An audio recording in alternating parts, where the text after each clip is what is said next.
Di Nagaya, emasnya, proyek-proyeknya, laporan laba ruginya, semua Anda bisa lihat walaupun Anda cuma beli satu koin. Penjualan totalnya, semua Anda bisa lihat. Ya, jadi itulah yang membedakan Nagaya dari aset-aset digital.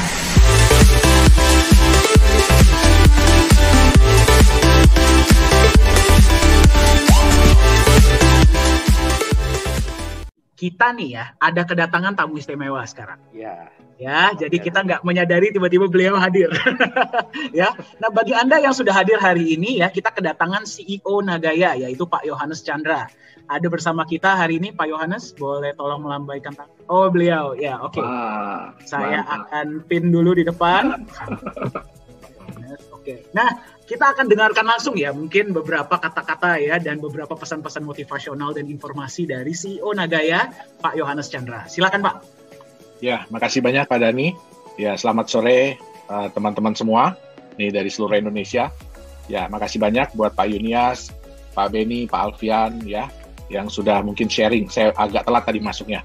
Jadi sudah sharing tentang bagaimana sih mereka selama ini menjalankan ya fungsi sebagai promotor Nagaya. Oke, jadi saya tadi sempat dengar ya Pak Yunus bilang kita ini bukan MLM, betul sekali. Kita ini bukan MLM, tetapi cara kita untuk memberikan referral program, ya itu secara bertingkat. Ya mungkin kalau Bapak Ibu tahu sebenarnya lebih dekat ke asuransi sistemnya. Karena kalau MLM, aduh bonusnya kecil banget. Ya ada yang bilang Pak bonusnya kecil banget, ya kan?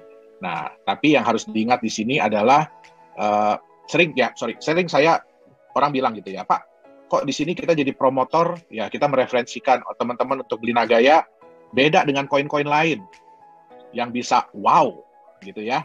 Wah pokoknya kalau dengar kata-kata jadi promotor koin itu wah pokoknya luar biasa deh. Bapak Ibu harus ingat ya di Nagaya untuk setiap koin, setiap Nagaya yang Bapak Ibu beli, kami di perusahaan itu memiliki kewajiban. Kewajibannya apa ya? Kami harus nantinya menyediakan backup emasnya yang angkanya itu udah terlihat ya, itu udah wah cukup besar ya. Dan kita beruntung karena kita juga sampai detik ini belum bisa beli emas dan ternyata harga emas memang lagi turun. Ya karena memang sudah kita prediksi ya, kenaikan harga emas kemarin selama pandemi itu di luar daripada kenormalan. Ya, di luar daripada kenormalan. Jadi untung juga ya kita dulu nggak cepet-cepet, nggak buru-buru beli emas. Ya, sehingga emasnya sekarang kalau mau disimpan bisa jauh lebih banyak. Nah, jadi kewajiban perusahaan di Nagaya ini jelas. Yang pertama, kami harus menyediakan emasnya sebagai backup. Yang kedua, kami harus menjalankan proyek. Ya, berbeda dengan, mohon maaf ya, kripto aset yang lain, cryptocurrency yang lain. Ya, mungkin kita nggak bisa dilihat secara jelas ya, proyeknya apa. Gitu.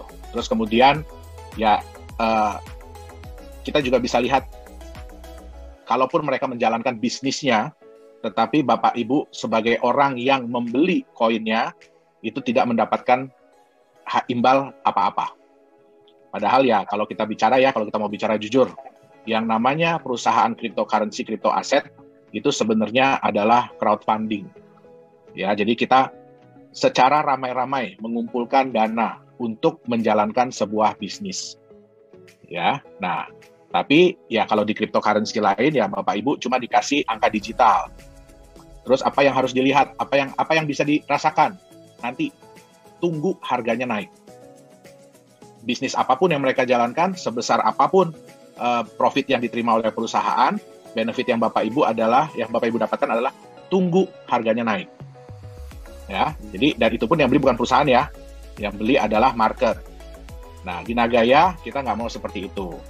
Yang namanya kita sama-sama memodalkan sebuah perusahaan.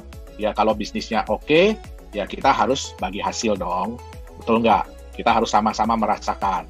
Nah selain itu, bagi hasil yang Bapak Ibu terima inilah yang akan menjadi daya tarik bagi market yang belum memiliki Nagaya. Ya, yang belum memiliki Nagaya, ya otomatis mereka juga pengen dong. Ingat ya Bapak Ibu ya, tadi yang Pak Yunia sudah bilang, berapapun proyek yang dijalankan oleh Nagaya, saat ini memang baru satu ya, tapi nantinya berapapun yang dijalankan, berapapun besar keuntungannya, itu hanya menjadi milik 50 juta Nagaya. Ya, jadi bukan berarti Nagaya tambah proyek nanti koinnya nambah lagi. Saya juga pengennya begitu, tapi nggak bisa. Ya, kenapa? Karena kita sudah menerapkan sistem blockchain. Ya, nah siapa yang memverifikasi kita? Itu ada namanya Akses, Asosiasi Cryptocurrency dan Industri Blockchain Singapura. Ya, jadi bukan website yang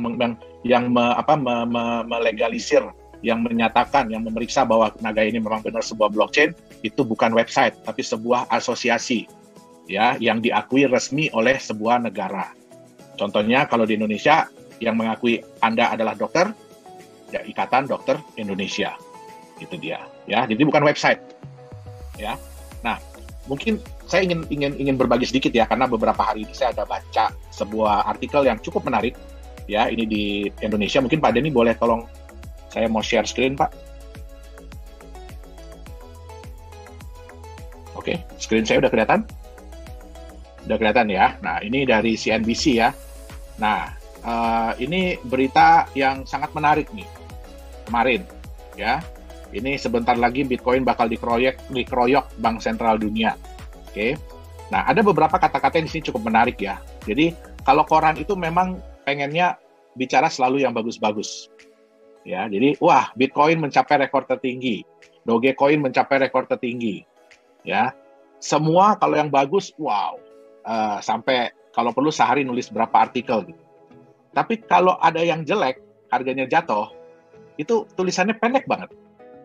Ya, nah cuma dikasih tahu, ya pernah mencapai tertinggi, sekarang jatuh, udah satu itu doang.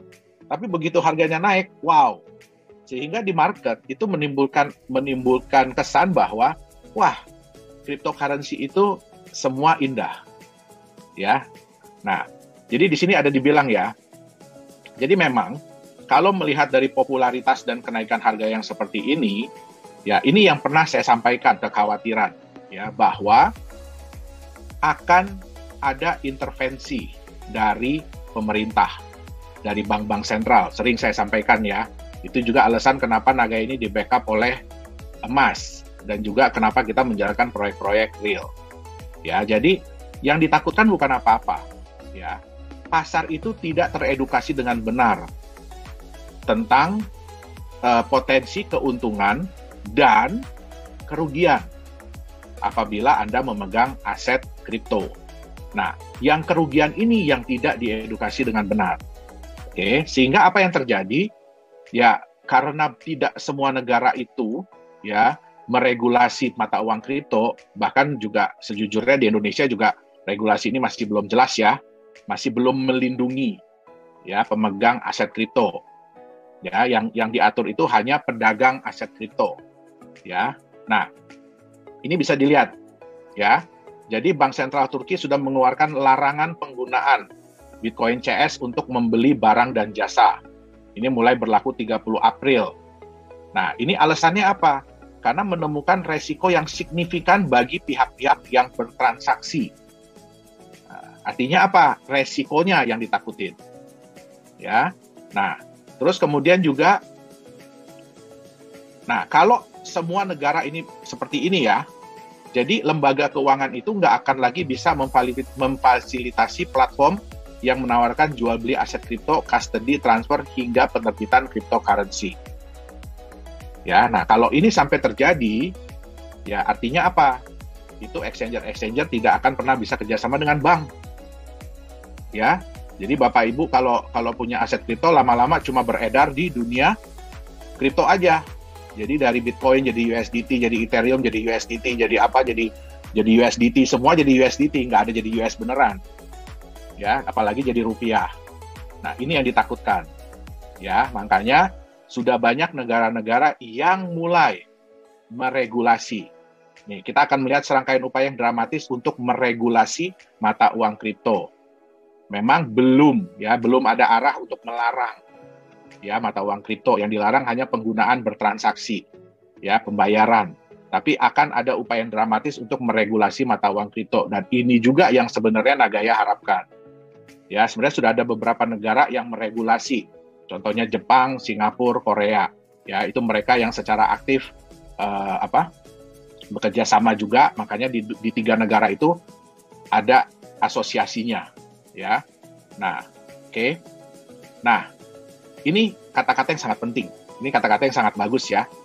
Jadi ketua The Fed, ya Fed-nya Amerika Serikat, Jerome Powell, mengatakan Bitcoin CS itu merupakan kendaraan spekulasi. Jadi hanya cocok untuk orang-orang yang mau spekulasi.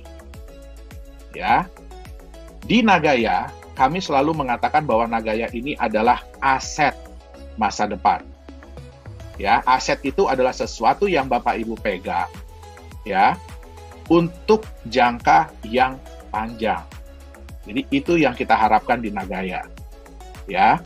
Jadi bukan aset yang Bapak Ibu pegang hari ini, pelototin harganya 24 jam nggak tidur-tidur, ya, tunggu harga naik atau turun. Kalau naik syukur, nggak naik nangis. Kalau turun nangis, kan gitu, deg-degan. Ya, kita tidak mau Nagaya itu seperti itu. Ya, kita juga nggak mau harga Nagaya itu seperti harga Bitcoin sekarang atau harga Doge, ya, yang kayak roller coaster. Nanti kita lihat. Ya, yang kayak roller coaster, kita nggak mau seperti itu. Memang harga itu akan naik turun, tetapi relatif naik terus. Itu yang kita harapkan. Naik turun ada sedikit-sedikit, tapi relatif harganya akan naik terus. Itu yang jadi target Nagaya. Oke? Nah, ini juga membandingkan dengan emas yang dikatakan nilai sementara mata uang kripto tidak. Ya, selama ribuan tahun itu, manusia itu sudah memberikan nilai khusus kepada emas yang tidak dimiliki oleh mata uang kripto. Ya, kita juga akan ada bikin sesi ya. Ini kebetulan ada beberapa orang yang ingin mengundang Nagaya. Kita akan bikin semacam talk show, ya, yang akan kita nanti masukin di YouTube juga. Ya, membahas tentang apa iya sih, ya, apa iya sih mata uang kripto itu bisa disamakan sebagai emas digital. Ya, topiknya cukup menarik, makanya saya mau diwawancara nanti, ya. Nah, ini juga ya. Nah, Bank Indonesia juga memberikan peringatan kepada masyarakat dalam menggunakan cryptocurrency. Ya, tidak bisa dijadikan alat pembayaran resmi ya. Jadi Bapak Ibu ingat ya, kalau ada mata uang kripto yang bilang bahwa kami nanti akan bisa dijadikan sebagai alat pembayaran di Indonesia. Ya, itu kalau saat ini sih seperti mimpi di siang bolong. Ya, karena udah jelas-jelas berpuluh-puluh kali dikatakan, bahkan US dollar pun tidak bisa dijadikan alat pembayaran resmi di Indonesia. Ya. Nah, ini harus dilihat ya, ini kata-katanya nih, ini sebenarnya menarik nih, ya. Sebagai otoritas sistem pembayaran, kita masih melarang penggunaan cryptocurrency sebagai pembayaran, tapi untuk investasi bukan dengan kita, jadi bukan tanggung jawab Bank Indonesia. Kita sudah mewanti-wanti resikonya karena tidak ada underlying asset. Ini kata-kata yang penting. Aset dasarnya apa? Ya, tidak ada nilai intrinsiknya. Oke. Nah, sekarang kalau kita lihat, kenapa sih dibilang ini sebagai sarana untuk apa tadi dibilangnya? Spekulasi, Bang. Spekulasi ya, ya. Nah, ini harga kita lihat ya, harga Bitcoin ya 7 hari ke belakang. Ya, Bapak Ibu bisa lihat ya, itu kalau naik turun, ini bisa lihat di chart ini ya. Ini chartnya dari 50.000 $50.000 sampai ke $60.000 sampai ke $65.000. Jadi dengan pergerakan yang sedikit ini aja tuh nilainya udah ribuan dolar loh. Ya, naik sedikit, turun sedikit. Nah, jujur saya pribadi ya, saya nggak suka konsep seperti ini. Trading ya, kalau saya nggak suka konsep trading. Kenapa? Karena buat saya kalau di trading itu, ada yang untung, pasti ada yang dirugikan. Nggak mungkin semua untung. Kalau kita bicara di seperti ini, kita bermain trading di forex lah, di kripto, itu ada yang untung, pasti ada yang rugi. Ya, nah di Nagaya, kenapa kita berharap harga kita relatif lebih stabil? Ya, kalau kita lihat di sini, kalau kita bicara ya, waktu harga naik nih, ini kalau saya buka di 1 bulan deh, ya, nah kalau ada yang beli di sini harga 51.489, ya. Terus kemudian dia jual di sini 60.050, pasti ada orang yang beli di 60.050. Makanya transaksi itu terjadi. Nah, yang beli di 51.000, ya dia untung memang. Tapi begitu orang ini beli di 60.050, apa yang terjadi begitu harga turun di 57.000? Ini turunnya bukan main-main loh ini. Ya. Nah, kebanyakan orang, dan kita harus ingat ya, di cryptocurrency itu nggak semua orang trading. Nggak semua orang ngerti baca chart, nggak semua orang ngerti, ya, bisa menduga-duga. Rata-rata ya cuma ngikut aja, ibarat kata ikut aja naik kereta. Ya, pas keretanya lagi, nanjak, iya bakalan naik nih, iya semua pada beli. Nggak taunya beli udah di sini, 60.000. Nah, ya, bagaimana kalau dia jual di 57.000? Ya berarti dia rugi.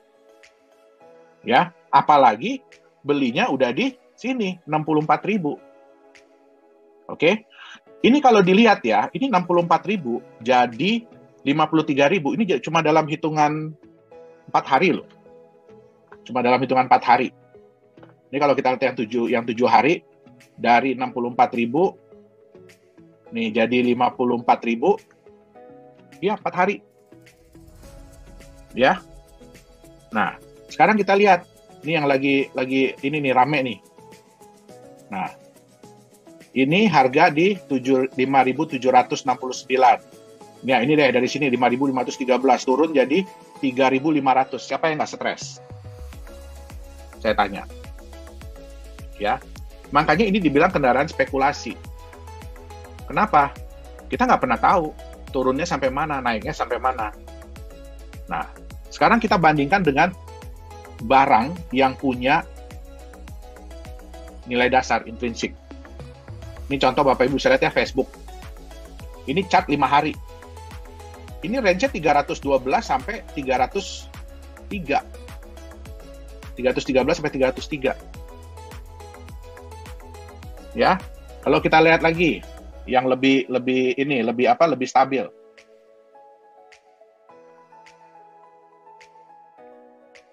Nah, ini yang udah harga 3.000-an aja masih 3.420 sampai 3.340. Jadi spread naik dan turun itu nggak parah-parah banget. Ya. Nah, makanya di saham pun ada yang namanya blue chip. Ya, ada saham blue chip. Saham blue chip itu apa? Saham yang harganya relatif lebih stabil. Tapi dengan kecenderungan ke depannya selalu meningkat. Itulah saham-saham blue chip. Ya.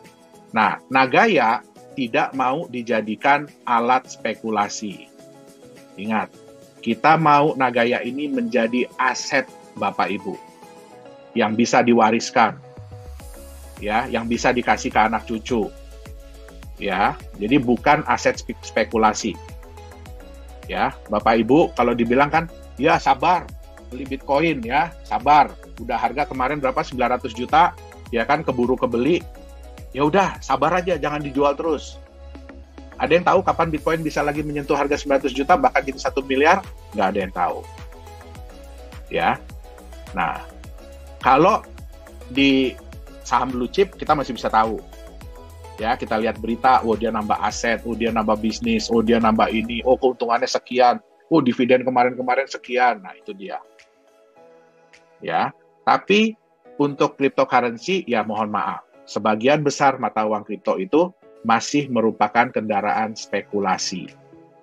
Ya, jadi silakan kalau Bapak Ibu yang senang untuk spekulasi, ya monggo.